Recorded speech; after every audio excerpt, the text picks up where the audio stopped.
David, Second half became a little bit of a non-entity. You know, Pep obviously made his, I think, five subs in the second half. Took the sting out of the game, what J-Mo was talking about half-time. But look, routine 3 points and an entertaining first half. David? Absolutely. I mean, the interesting thing there is the scorers popped up at the bottom of the screen is the fact there's 4 different scorers, including, obviously, one of them being an own goal. And this idea that the focus has to be on Haaland to get them through. It's kind of, this is, as Damo said, doing what they normally do, sharing the goals around, controlling the game, 3 points. Well, this is the whole thing we were talking earlier on about where Haaland fits in and do they need to change and will they change? Are you saying that they looked almost exactly the same or were they trying different things and it ends up that muscle memory kicks in and you score the goals how you always do? They were starting, I mean, again, they were doing different things at the beginning. The early crosses we mentioned at half-time, it looked like they were trying to do something. And as Damo pointed out, Gundogan's position around Haaland, there seemed to be something they're working on. But in the second half, again, changes included. It just went back to what City normally do. Pass the ball around, keep possession, and if we get a chance, then, you know, we'll add to the goal lines. Bournemouth, everyone assumes they're going to be relegation contenders. I don't know if you can judge them too harshly on walking away with a 4-0 defeat. Just a City away. I think it's important you don't get an absolute tanking because then, as we said at half-time, it carries into and next week. And it was looking like it could get that way. It was, but look, I mean, they were still, you know, relatively, Man City took their foot off the gas, and I think, you know, they can go down the road and say, look, it was a nice day out for us, but, you know, next week is our season. Yeah, OK. Well, we'll see what happens with the next couple of fixtures for Bournemouth. We'll talk a lot more about Manchester City after the break. Even opened their campaign at home, their home campaign that is, with a 4-0 win. The only surprise today really is that Erling Haaland didn't end up on the score sheet. I've got Damien here, I've got David James here. We'll have a look at the 4th goal, David, the only goal that they added in the second half here. And in fact, no Manchester City player scored this. It was an own goal from Bournemouth, but Cancelo heavily involved. Yeah, absolutely wonderful touch there. Wonderful flick by Jack Grealish. Cancelo doing a bit of De Bruyne there by sending the defender the wrong way.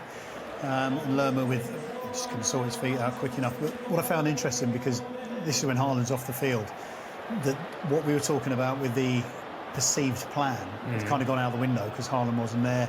Then you see a bit of trickery at 3-0 with 12 minutes to go. You can you know, elaborate a little bit more, I'd imagine. He's a fullback, allegedly, Cancelo. Damien, amazing skill. Yeah, look, allegedly he's right-footed. He's obviously both-footed, but, you know, when you have a right-footed player playing at left-back, as soon as he came back on his right foot there, you can forgive the defender for biting and try to overcover and stop the cross.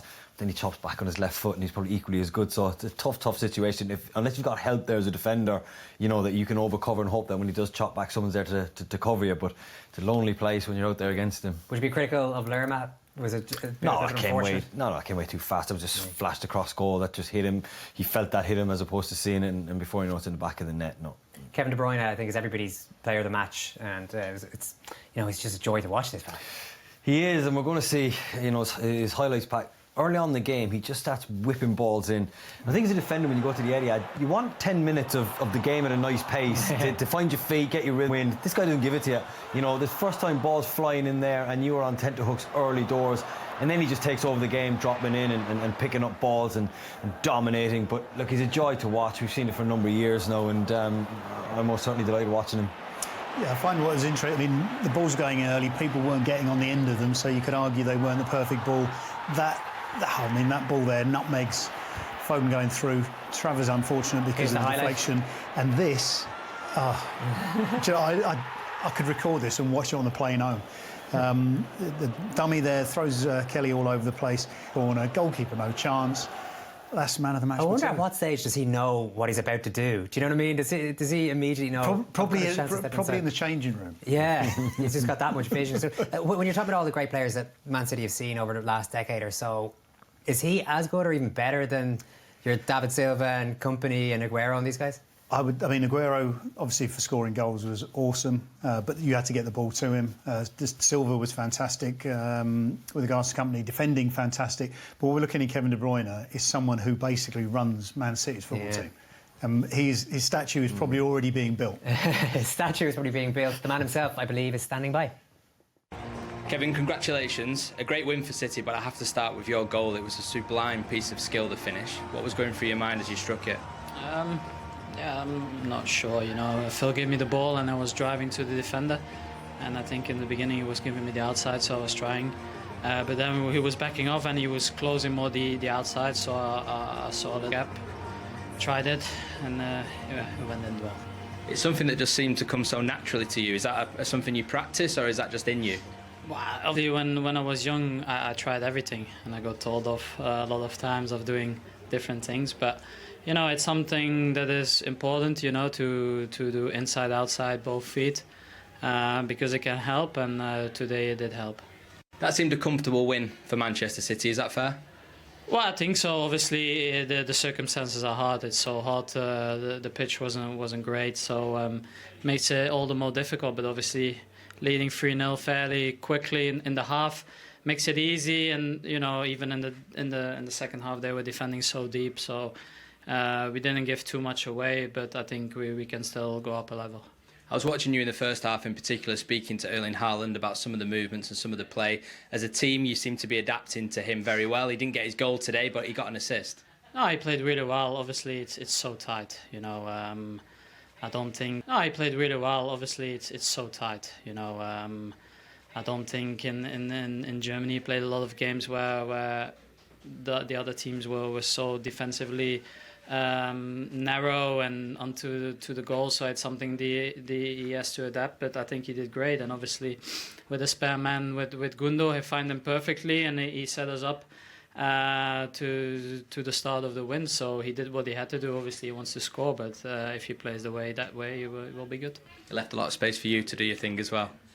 But there was not a lot of space, but obviously they are occupied with him, so sometimes there are going to be spaces for other people, and sometimes if they come closer to us, he will be in more space. So that's the way it works. Thank you, Kevin. Thank you. Well played. If that wasn't a great pitch, you'd wonder what he could do on a great pitch. Apparently some of them are a little bit dry at the moment, some of those pitches at the moment, with all the heat going on. He talked about the space that Haaland has opened up for him. It's not like Kevin De Bruyne needs Erling Haaland to be in the team to be a great player. We know he's great, but it seems to be an added bonus that there might be some more space opened up. Yeah, especially when Bournemouth play 3 centre-backs and very narrow, right? So there's 3 taken out of it straight away. You got 1 up front. You only maybe have 6 others that can cover all the space, you know, or enough people. But, you know, when... let's have a look at what he adds to the team, Erling Haaland. Maybe a mixed bag today. How do you think he got on? Well, I'm going to echo what Kevin said. I thought he had a fantastic game. I think the thing with Haaland is, and I wasn't being funny when I said he's like buses. When he scores, it's almost like he's got this confidence to go and score again. He set up the assist. All of a sudden, you're thinking, here we go, Haaland's going to be in the game. 2 half chances, if you like, the first one with a bad touch. But then he kind of petered off, I would argue. And we saw this, or I saw this, should I say, last Saturday. As soon as he scored, all of a sudden he illuminated. Now, that's something that Pep's got to deal with him, depending on how important him scoring goals was. And that might sound really obvious, but they can win the league without him, as they did. Champions League and other games, as Gary was saying in commentary, they're going to need him to be on there. In terms of a striker, if he scores goals, he'll be 100%, but if he's not scoring, he might be a bit unhappy and not at his best. Yeah, you just need to look at his goal spread. For someone who scored so many goals, to score 5 single goals in the league last season is not a lot. You look at Lewandowski, he didn't care. He scored 1, he scored 2, whatever, all over the place. What did you think of Haaland today? Kevin De Bruyne's comment there about he wouldn't face a lot of that in Germany. And obviously Kevin De Bruyne having come from Germany would understand that. But look, he has to learn to adapt when the spaces are tight, to be very efficient, to perform his role in the team, to occupy the centre-backs. But he had a couple of chances there, especially the one that came off his heel in the second half. I think it was Grealish pulled it back to him. If he can fire them in, then you get like a Sergio Aguero type player who has quiet games but always scores, and he just needs to be a little bit more efficient. But look, he's not going to be too worried. No one's too worried about his performance. Bernardo Silva came off the bench there. If you were Pep, would you be trying to keep him at the club at this stage, or let him? It depends what they got. It depends what they got in the pipeline. I can't imagine for 1 second they're going to sell him and not have somebody on the way in the door. You know, they're probably trying to line up a deal for somebody, and once they're guaranteed to have that one over the line, then they might sell Bernardo Silva. And I think he would have been informed of that. Look, we can let you go if we sign the player we're looking for, but if you don't sign him, you're staying here for the year. One of the players who they did let go was Gabriel Jesus. He got a couple of goals for Arsenal.